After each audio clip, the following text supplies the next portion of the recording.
patología nos llega prácticamente el paciente estudiado, a saber toda la patología tiroides. Prácticamente nos viene ya por el diagnóstico, nos empezamos a decir.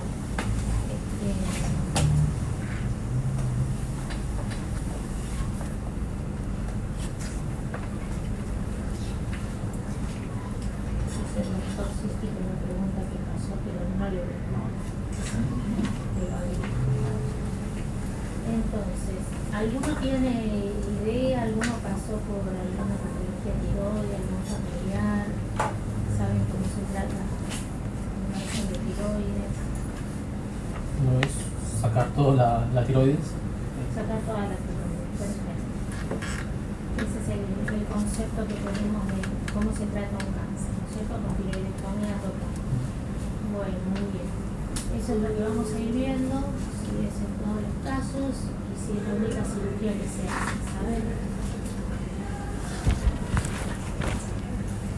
Para operar una tiroides tenemos en cuenta la anatomía, no solo para el abordaje quirúrgico, sino también para saber las complicaciones que vamos a tener. Tengan en cuenta que la tiroides tiene una relación estrecha con la vía aérea y con importantes nervios como son los recurrentes. Los recurrentes están en contacto con la tiroides en varias etapas y siempre que hacemos una tiroidectomía vamos a buscarlos, los nervios, justamente para no llevarlos por delante, porque el crecimiento del nódulo altera el recorrido del nervio. Si el nódulo crece de adentro hacia afuera, lo puede desplazar al nervio hacia afuera. Si el nódulo crece hacia adentro, lo puede pegar hacia la vía aérea.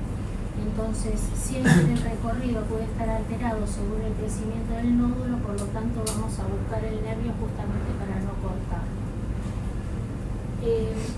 Otra relación importante que tiene es con la vascularización, que va a depender la tiroide superior, que es rama de la carótida externa, y la tiroide inferior es rama de la subclavia. Entonces, tenemos que tener en cuenta también que la ligadura de estas arterias no se hacen en la rama principal, sino en sus terminaciones. Si hacemos la ligadura de la tiroide superior, corremos el riesgo de lesionar el laringio superior, por eso vamos a ligarlo ya directamente en sus ramas terminales, cerca del polo. Y cuando ligamos la tiroide inferior, la ligamos también muy cerca de su entrada a la tiroides, porque corremos el riesgo de desvascularizar a las paratiroides, porque tanto la superior como la inferior dependen de la tiroide inferior. Entonces, todas las tiroides tienen dos lóbulos, la mayoría. Hay muy poco frecuente que haya una agenesia de algún lóbulo.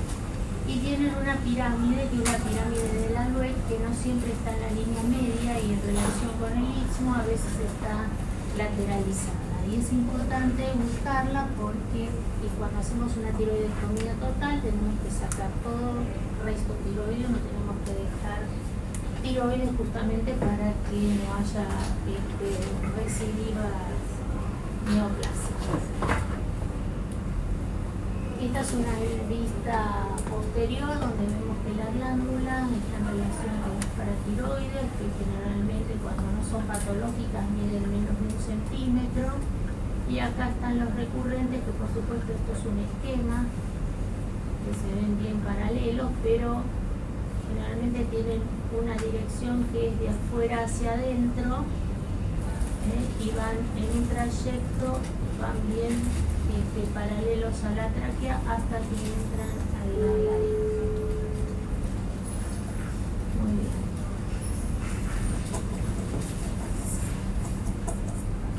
Con respecto a los tipos histológicos, tenemos los carcinomas más frecuentes en tiroides, son los carcinomas diferenciados. de los diferenciados están los papilares. Los papilares en un 70% o más son los carcinomas clásicos. El papilar clásico. Estos tienen una evolución indolente. ¿Qué significa esto? Que son de crecimiento bastante lento, que tienen muy buena respuesta al tratamiento quirúrgico y que además, si el tratamiento quirúrgico no es suficiente, tienen muy buena respuesta al tratamiento con yodo radioactivo. ¿Está bien? Así que tenemos todas esas herramientas para tratar este cáncer. Después tenemos algunas formas que son más agresivas, que son las formas papilares de Toll-Cell, de células columnares, los esclerosantes difusos. Hay otras variantes celulares dentro de los papilares, pero digamos, estas son las formas más agresivas, que ahí, cuando tenemos estas formas, por ahí son carcinomas más invasivos. Por ellas nos dan algunas metástasis ganglionares, o tenemos unas formas más invasivas de presentación, pero no quiere decir que intervenga la sobrevida del paciente, sino eso nos va a modificar el tratamiento. Quizás le tengamos que agregar, aparte de la cirugía, yodo radioactivo. ¿Está bien? Pero la sobrevida en general del paciente no va a sufrir. Otra forma de diferenciado son los foliculares. Entre los foliculares los podemos dividir mínimamente invasivos o invasivos. Después se llaman diferenciados porque son los más parecidos a las células foliculares. Y las ventajas que tienen estos carcinomas es que tienen muy buena respuesta al yodo radioactivo. Después tenemos el otro grupo de carcinomas, que son los medulares, que nada tienen que ver con el tejido tiroideo, sino que derivan de las células parafoliculares. Dentro de los medulares tenemos a los esporádicos, que no son de origen familiar, que estos son los más frecuentes. En un 80% se presentan así de forma esporádica, generalmente son nódulos tiroideos que ya vienen acompañados de adenopatías. Muchas veces los pacientes debutan con adenopatías y luego hacemos el estudio de las adenopatías y encontramos que tiene un nódulo tiroideo. Y las formas familiares, que ya las formas familiares tienen por ahí con nódulos bilaterales o multinodularidad, y ya así con adenopatías regionales, que son las adenopatías que se encuentran en el cuello. Estas son las adenopatías regionales.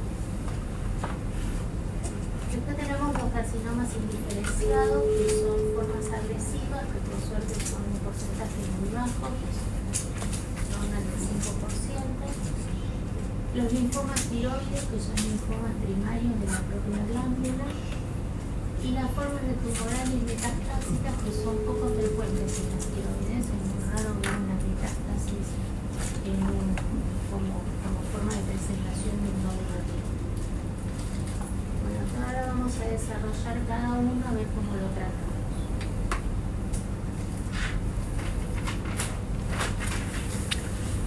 ¿Qué tenemos que tener en cuenta en un paciente con un carcinoma de tiroides? Bueno, la edad es importante porque dentro de los diferenciados nos va a dividir en el TNM, en la clasificación de mortalidad de los pacientes, de acuerdo a las guías TNM, lo vamos a dividir en mayores de 55 años y menores de 55 años. En los menores de 55 va a haber 2 estadios nomás, y en los mayores de 55 vamos a tener 4 estadios. ¿Se acuerdan lo que es el TNM? El tumor, ni ganglios, y M cuando tiene metástasis. Esa estratificación a mí me sirve para iniciar un tratamiento. El diagnóstico histológico es importante también para saber el tratamiento que le voy a iniciar y el pronóstico que van a tener ese paciente. El sexo masculino también, digamos, el sexo del paciente es importante, pero el masculino nos tiene que llamar la atención porque se asocia generalmente un nódulo tiroideo, si aparece en un hombre, es más frecuente asociarlo con un carcinoma que con un adenoma. Si el paciente tiene antecedente de haber recibido radioterapia en la zona cervical o torácica, tenemos que sospechar que es un nódulo tiroideo, tiene altas chances de que sea un carcinoma. Otro dato que nos puede orientar a sospechar un carcinoma son los antecedentes familiares que tiene el paciente. Cuando aparece un carcinoma capilar, cuando aparece un medular, tenemos que hacer un interrogatorio familiar a ver si ese paciente ya tiene antecedentes, y también nos sirve para estudiar al grupo familiar, a la descendencia, ¿no es cierto? Estudiar la descendencia también es una posibilidad, detectar una posible malignidad. Y también el hecho de no confundirnos, si hay un bocio multinodular, no descartar la posibilidad de carcinoma, ¿no es cierto? Porque uno piensa que el bocio nodular, los nódulos por lo general son patología benigna, pero no. Siempre el hecho de que sea multinodular no quita que tenga un nódulo maligno. El examen físico de los pacientes lo tenemos que hacer, por supuesto, de la glándula, y también tenemos que hacer de las cadenas ganglionares del cuello. Fíjense acá que este paciente tiene más componente ganglionar cervical en el lado derecho que tiroideo en sí. Este paciente consultaba por heredad y lo mandó a un amigo porque veía que el cuello estaba muy desarrollado. Él hacía musculación, pero en realidad no se daba cuenta que tenía ese aumento de tamaño, era más importante del lado derecho. Bueno, resultó ser un carcinoma tiroideo con metástasis lateral. La forma de presentación puede ser de un nódulo solitario, como se ve en este caso, con la imagen del proyector no es muy buena, pero acá se ve un nódulo, que el nódulo puede ser de distinto tamaño, eso no es independiente, pueden ser nódulos subcentimétricos hasta nódulos de 10 centímetros, eso no tiene importancia el tamaño con la característica de benignidad o malignidad. O pueden debutar con metástasis cervical. Por lo general las metástasis de la tiroides se encuentran en el nivel 3 o en el nivel 4. ¿Cómo va a venir estudiado ya el paciente? Y por lo general viene con un laboratorio endocrino, ya con una laringoscopía. Miren todos los estudios que más o menos va de menor, de lo básico, a lo más importante, digamos, cuando ya son tumores infiltrantes, cuando ya son tumores invasivos. No es de rutina que se pide todo. De rutina se pide los 4 primeros puntos: el laboratorio, la laringoscopía, la ecografía y una punción. Eso es de rutina. Ahora vamos a desarrollar a cada uno.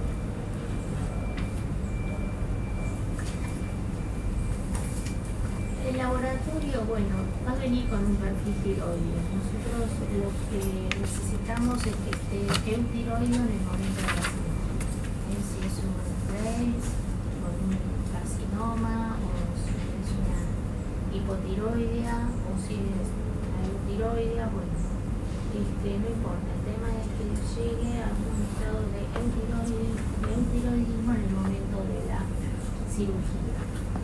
A todos los pacientes, aunque no tengan función de un carcinoma medular, le pedimos calcitonina para descartar Entonces, a todos los pacientes que vamos a operar le pedimos calcitonía. A todos los pacientes que vamos a operar le pedimos una laringoscopia. ¿Qué les parece? ¿Por qué les pedimos una laringoscopia? Claro, vemos la funcionalidad de las cuerdas vocales. ¿Y qué les parece? ¿A todos les pedimos un laringo o a los que tienen disfonía? A todos. A todos, porque tiene un valor más bien legal, desde el punto de vista legal. ¿Bien? Porque quizás ese paciente tenga un nódulo que es asintomático, pero en el momento de la intubación quizás ese nódulo se inflame y después amanezca con una disfonía posoperatorio y resulta que por el nódulo que uno lo asocia a la tiroides. Entonces tiene que quedar como asentado que ya el paciente tiene una lesión de la cuerda vocal. Entonces nos sirve para ver cómo está la funcionalidad de acuerdo al grado de invasión que tenga del tumor y si tiene patología previa a las cuerdas vocales. La ecografía es muy importante, fíjense a la eficacia que llega hasta el 90%, nos va a orientar las características que tenga el nódulo, si presenta alguna de estas características de malignidad, ya nos orienta para usar ese nódulo definitivamente. ¿Está bien? Entonces, si ese nódulo es hipogénico, tiene microcalcificaciones, tiene márgenes irregulares, si tiene una ausencia de halo, el halo se le llama halo cuando tiene alrededor del nódulo como un anillo hipoecuesto. Eso es un halo, se dice como halo de protección. Cuando falta eso, quiere decir que no tiene unos bordes regulares y quiere decir que ese nódulo no tiene buen margen y que está infiltrando el tejido adyacente. Porque el benigno normalmente tiene como una cápsula, ¿no? Exacto, sí. Como que está infiltrando ya sea la cápsula tiroidea o está infiltrando tejidos peritiroides. Y cuando tiene un aumento de la vascularización central, que eso es debido a los vasos de transformación tumoral.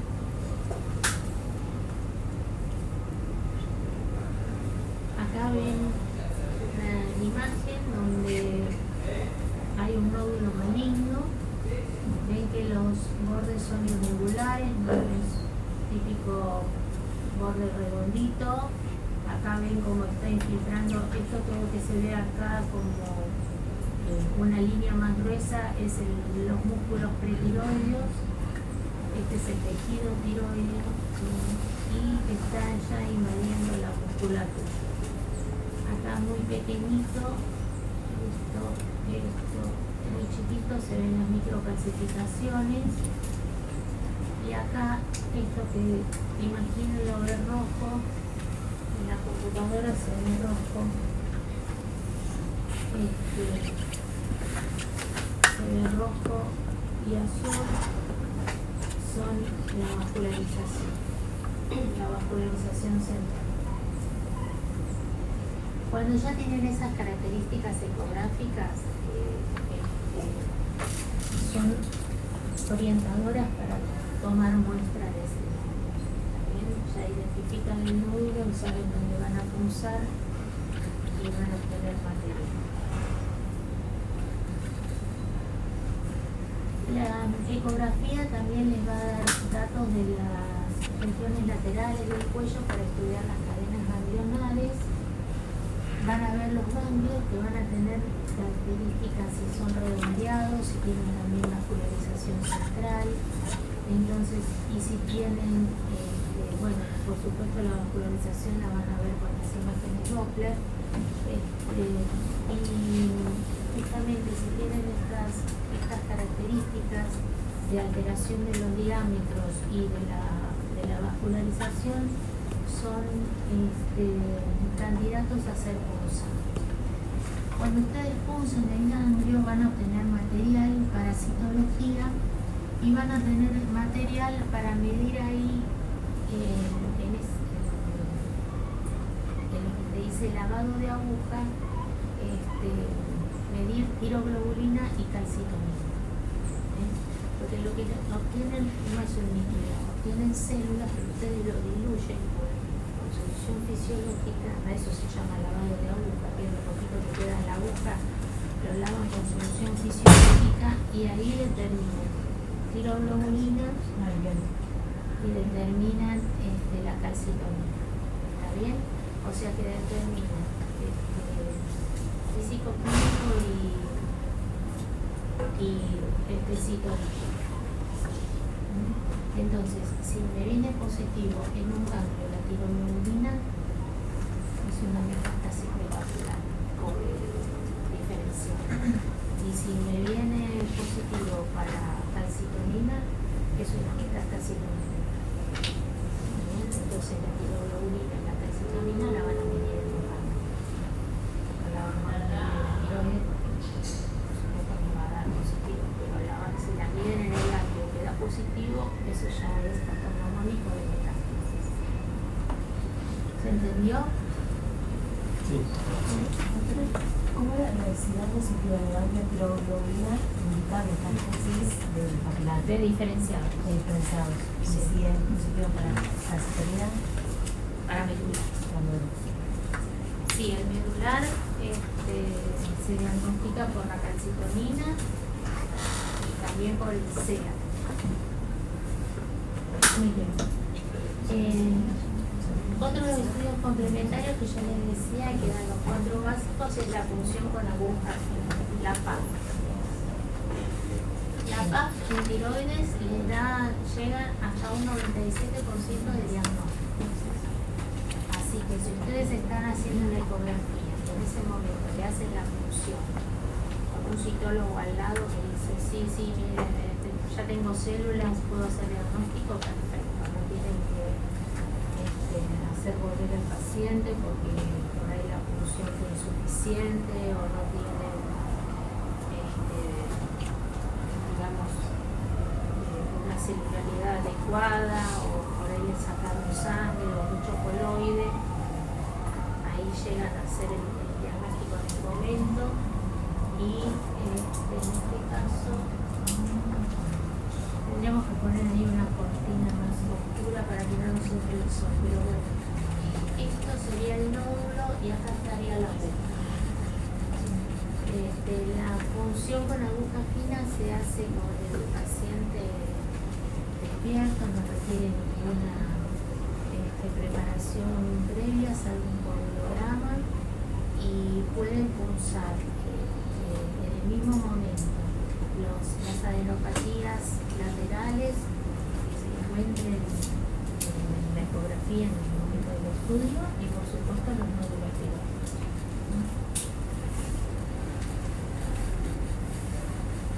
De acuerdo a lo que venga en la punción, yo lo voy a clasificar por categoría. Dentro de la tiroides tenemos 6 categorías.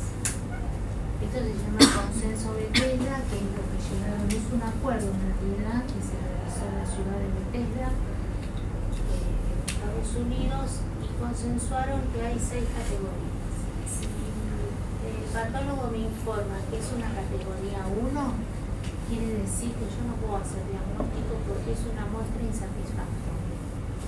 Entonces, me vino mucho coloide, o me vino lleno de sangre, o no me vino una cantidad de células como para no hacer diagnóstico. Entonces, cuando me viene categoría 1, tengo que volver a punzar. Categoría 2 significa que el resultado de la punción es benigno.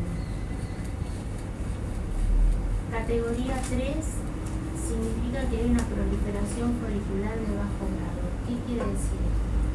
A los fines prácticos, esto significa que es una citología indeterminada. hay células sospechosas de bajo grado y me quedan dos caminos a seguir. Una es repulsar al paciente. Puedo repulsarlo y si me viene otra vez categoría 3, estoy en condiciones de operar. Si me viene categoría 2, lo considero benigno. Ahora, aparecieron los marcadores tumorales o los marcadores genéticos, que son el panel que se hace de genes, son las alteraciones genéticas o las mutaciones genéticas, que eso por lo general tiene un costo y no se hace de rutina.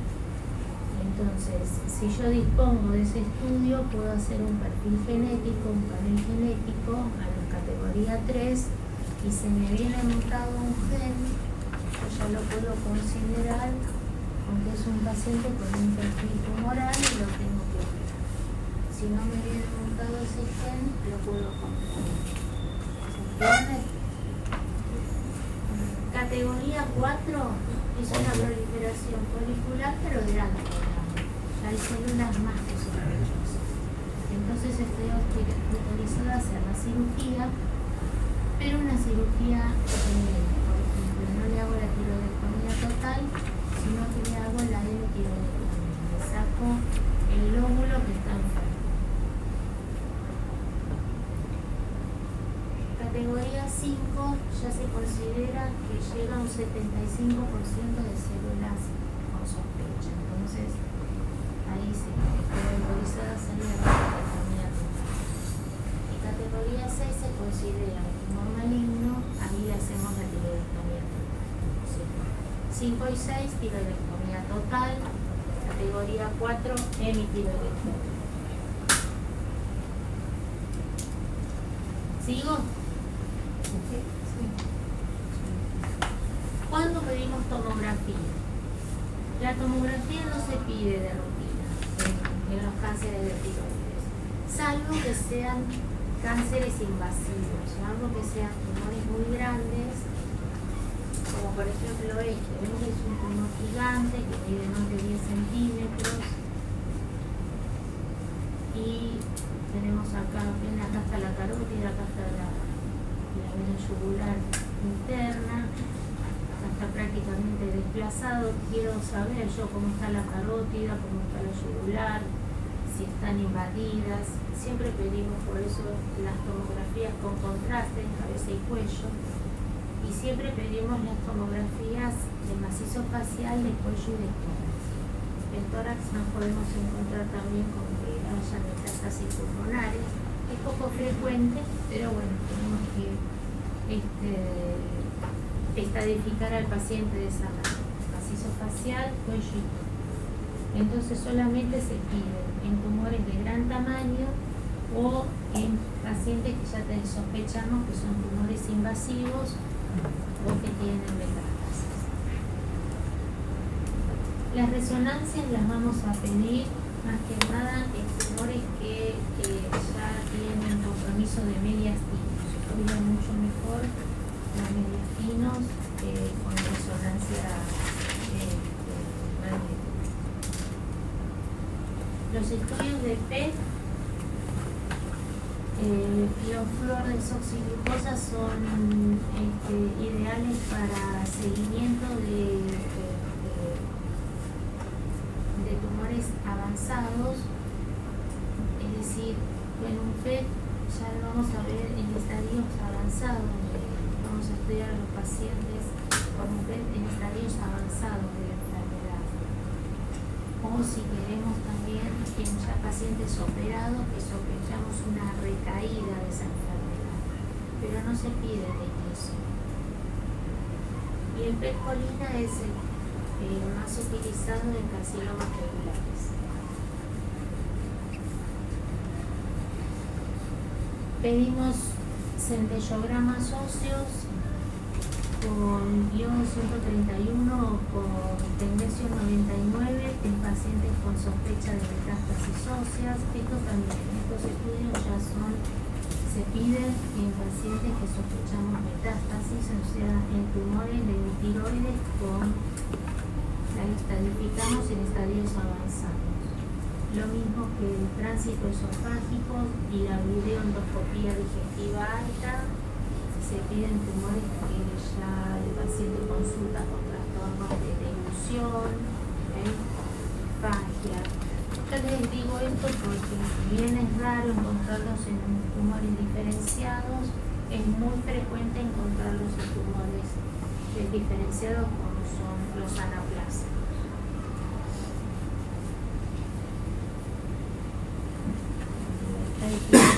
Lo más importante que tienen que saber que según la octava edición, que es la última de 2017, se dividen en los pacientes menores de 55 años, son dos estadios. El estadio 1 se consideran aquellos que no tienen metástasis a distancia y el estadio 2 son los que tienen metástasis a distancia. Fíjense que a los ganglios no se tienen. Dentro de los estadios 1 son los que tienen adenocarcinas positivas. En cambio, diferentes a los mayores de 55 años, que los va dividiendo en 4 estadios, estos sí tienen en cuenta las adenocarcinas. Siempre tengan en cuenta que los estadios 4 son los más avanzados y hay estadios 4C, digamos, y algunos estadios 4B que ya no son quirúrgicos, no son pasibles de cirugía, son tumores irresecables. ¿Por qué decimos que son irresecables? Y porque si le sacamos el tumor, lo más probable es que le dejemos resto y eso no es el fin de la cirugía. El fin de la cirugía es dejarlos sin patología tumoral, o sea, es el fin de la patología de la cirugía oncológica. Si vamos a operar dejándole tumor, no tiene sentido. No sé si saben los niveles ganglionares, que son en el cuello son 7, y en los que vamos a vaciar en una tiroidectomía que lo requiera, porque no se hace un vaciamiento de rutina, son los niveles 6 y los niveles 7. Acá está, por ejemplo, la tiroides. Nosotros, por lo general, no pedimos ecografías que nos informen estos niveles porque directamente cuando estamos operando la tiroides, estos niveles ganglionares, que es el 6 y el 7, lo vemos in situ, lo vemos mientras estamos operando. Y si encontramos algún ganglio mientras operamos, lo congelamos. Si ese ganglio es positivo, hacemos el vaciamiento en el momento. ¿Se entiende? Si no es positivo, no lo resecamos, no hacemos vaciamiento.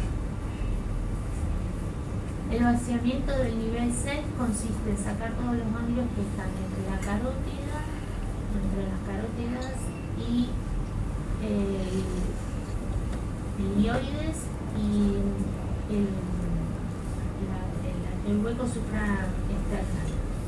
Y el vaciamiento del nivel 7 es todo lo que está en el mediastino superior y anterior.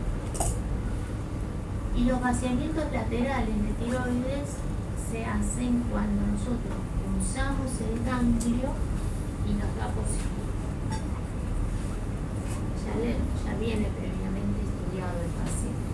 Y previamente le decimos al paciente, mire, señor, usted va a estar operado de tiroides y también le tenemos que hacer un vaciamiento lateral del cuello. Ya viene informado el paciente. Es una cirugía totalmente distinta, no es lo mismo que una tiroidectomía total, y ya viene estudiado el paciente. No se decide en el momento clínico. Entonces, los vaciamientos laterales son del nivel 2, 3, 4 y 5. Por lo general, el nivel 1 no se explora, que es el submaxilar, porque en ese territorio no da metástasis.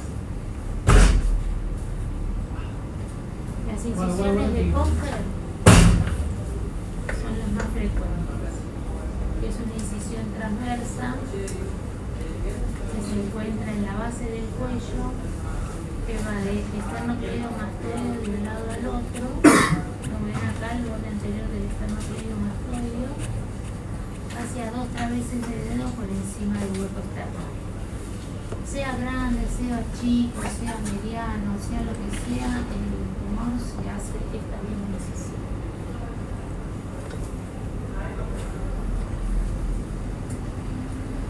Y estas son incisiones donde hacemos la incisión de Kocher acompañada del vaciamiento lateral.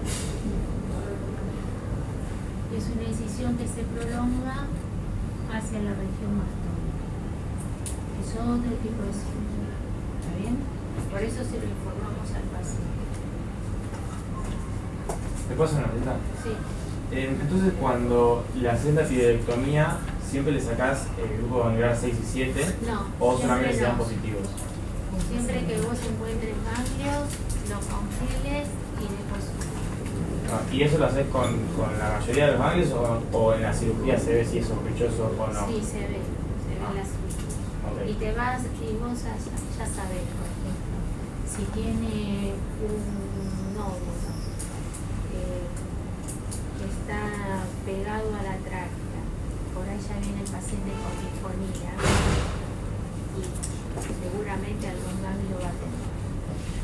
O sea, sacás el nódulo o la tiroides, digamos, completa. Sacas la tiroides, haces una exploración de los ganglios, encontrás ganglios, lo congelas y da positivo, lo haces. No se hace el vaciamiento de rutina porque seguro lesionas las características y le dejas una hipocalcemia que es mucho más severa esa complicación que vaciar los ganglios. Y los laterales es lo mismo, ¿no? O sea, Los laterales lo haces siempre y cuando lo estudies previamente y tengas los ganglios positivos. o sea, no es en el quirófano, No. es antes. No, vos tenés una ecografía o una tomografía que te dice, tiene ganglios. Lo mandás a punzar. Esa punción te viene positiva, vos le decís al paciente, mire señor, no solamente le tengo que hacer esto, sino le tengo que cortar acá al costado y le tengo que hacer una cirugía más. Aparte de la tiroidectomía, un vaciamiento lateral. El vaciamiento central vos lo informás por las dudas, se lo puedo hacer o no. Pero el vaciamiento lateral tiene que estar en el consentimiento.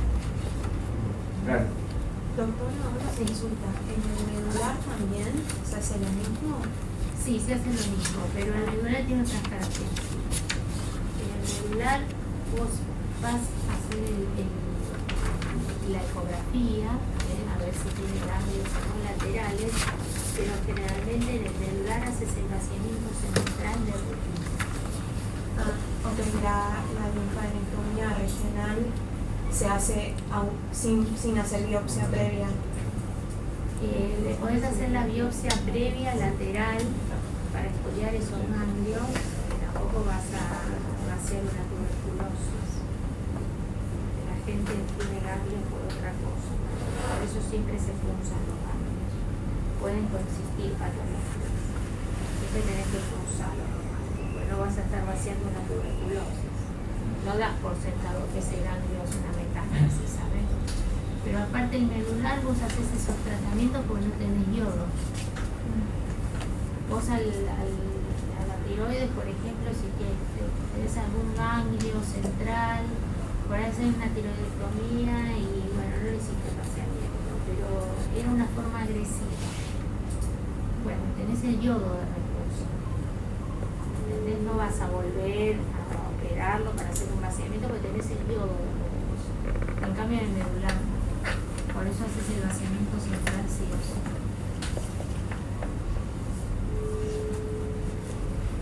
Bueno, con respecto a la tiroidectomía total, ¿por qué se justifica hacer la tiroidectomía total?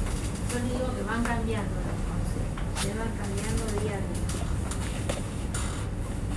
Hacemos la tiroidectomía total porque se supone que los papilares son enfermedades multicéntricas, es decir, que aunque aparezca un nódulo puede estar enfermas partes de las tiroides y no se manifiestan aún, pero puede haber focos encubiertos en otra parte de los lóbulos y Por eso se considera que por ser una enfermedad multicéntrica hay que sacar toda la tiroides. Otra justificación de las tiroidectomías totales es la posibilidad de eliminar toda la enfermedad y no quede resto de tiroides.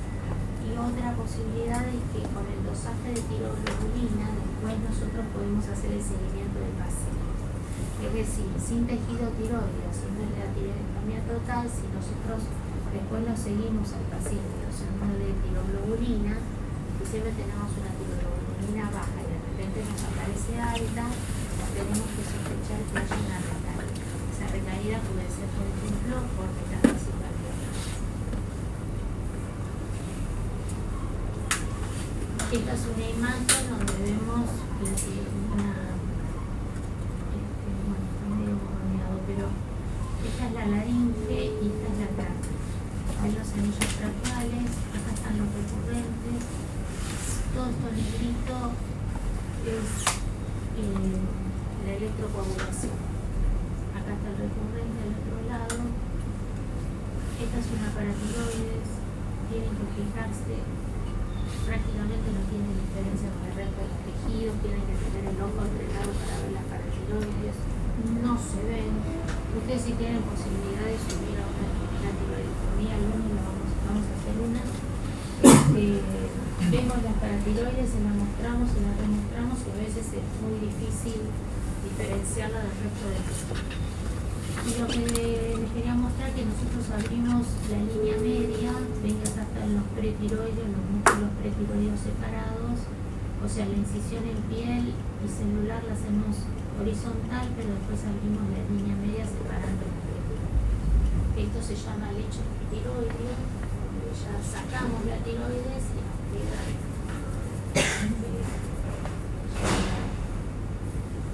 el lecho. ¿Qué complicaciones puede tener esta cirugía? Bueno, las complicaciones son el hipoparatiroidismo, que es la complicación más frecuente. Podemos lesionar las paratiroides, no quiere decir que las sacamos, quiere decir que estén desvascularizadas. Generalmente la complicación más frecuente es el hipotiroidismo transitorio. El hipoparatiroidismo definitivo, bueno, tiene que ser un tumor muy grande para que tengamos que resecar las 4 paratiroides. Es muy poco probable que pase esto. Generalmente los hipoparatiroidismos se ven en los vaciamientos. En los vaciamientos sí se ven más que en las tiroidectomías. La lesión del nervio recurrente nos va a dar una disfonía, también puede ser transitoria, que es la mayoría de las veces. Y el sangrado posoperatorio es lo que se llama hematoma sofocante, está dado por una complicación posoperatoria inmediata. Nosotros vemos que tiene un aumento de la zona quirúrgica, un aumento del volumen, y eso le da una disnea al paciente importante. Lo que hacemos es soltar inmediatamente los puntos de la herida, pero para que ese retorno venoso y ese edema laringio mejore, y lo subimos inmediatamente al quirófano para controlar la hemostasa. Que muchas veces es un sangrado venoso, a veces son negocios muy grandes, y por más que liguemos suelen ser friables esos vasos, se sueltan una ligadura y tenemos que estar por suerte es poco frecuente. Hay otras formas de operar la tiroides, que es por vía endoral, de forma endoscópica, por vía robótica. A grosso modo, les comento que actualmente los T1 se hace hemitiroidectomía porque sean carcinomas, no necesariamente se hacen tiroidectomías totales. Tiene que reunir una serie de características del paciente, tiene que estar de acuerdo con un seguimiento médico y que algunos microcarcinomas directamente no son quirúrgicos, existe lo que se llama vigilancia activa y el paciente que no se opera, se vigila, por más que sea un carcinoma. Con respecto al medular de tiroides,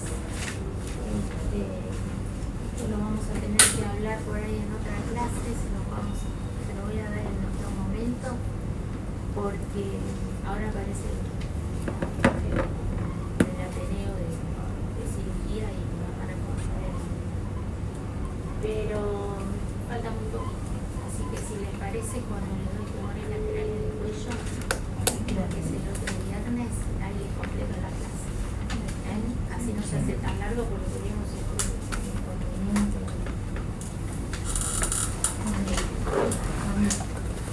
Muy bien, chicos, si tienen dudas, porque esto de lo de los vaciamientos por ahí no se entiende bien,